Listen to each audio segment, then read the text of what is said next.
Topic to ha. Ge. Okay. Ang lakas ng boses. Mamili ka, 1 and 2. 1 or 2. 2 ako, 2. Ang ina. Okay, 2. So, Plogy ka. Si Greyback Skastakli. Okay, so, Plogy or si Skastakli, ha? Okay. Okay, game. Okay, maximum 3 minutes. Pangalawang banat ni George ng satire. In 3, Wait 2, lang. 1. Pwede ba Ray Parks na lang ako? Ray Parks, tsaka Gago. Hindi. Okay na. Plogy Gago, Plogy, tsaka Skasta lang. Okay? Pangalawang banat ni George. In 3, 2, 1. Let's go. Yeah!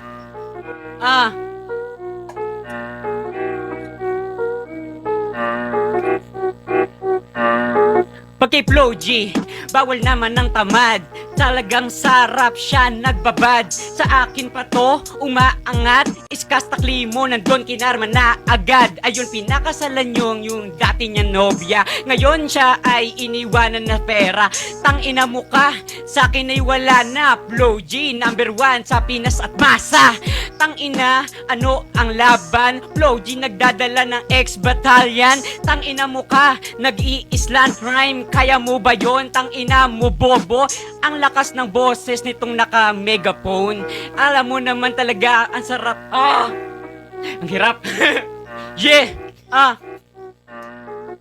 Flo G, sunod-sunod ang concert. Skastakli na broken hearted. Ang hirap talaga pag ganito ang topic. Ikaw tignan mo ang ang hirap talaga. Ngayon lang ako bumatel, pero ilalaban ko to na parang cyper.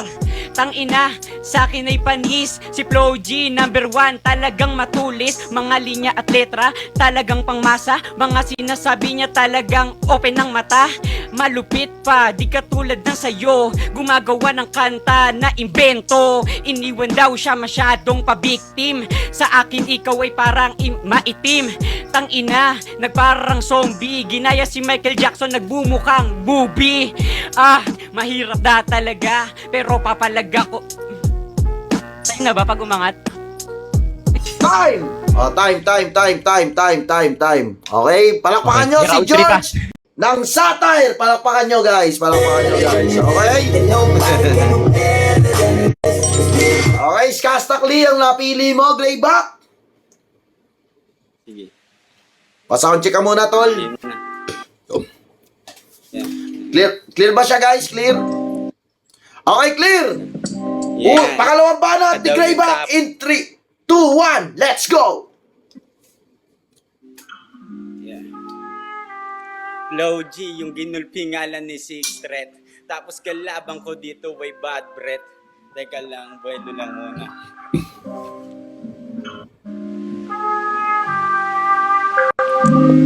Tayo ng bito, pampatay eh.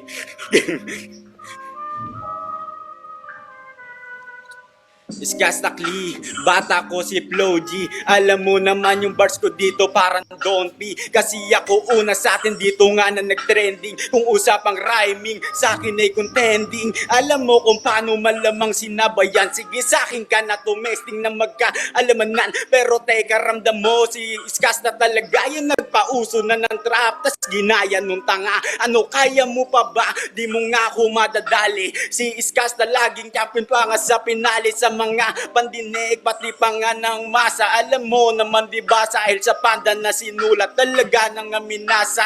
Alam mo kung bakit di ka nga nagre-research yung idol mo nga ay pangit. Nung nagpa-dread si Skasta, ginaya niya rin hoy. Pero teka, paano ba di niya kaya magpa-apoy? Huwag ka sa'kin na bano, halata pang ang tanga. Yung idol mo naman kasi ginulpi ni Six Threat ba? Talagang ganyan, tas ginulpi pa sa bahay katay.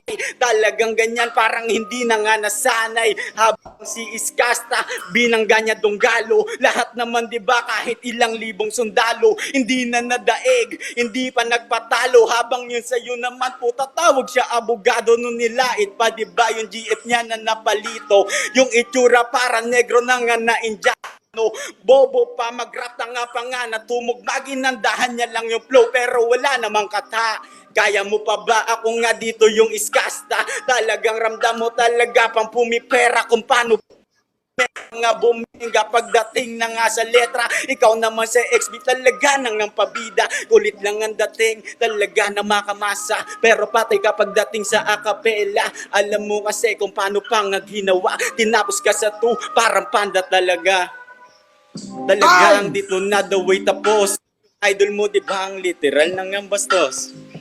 Grabe yung palakpakan nyo guys. Grayback! Putang inang yan, oh. Mainit yung laban, ah. Pati Juni,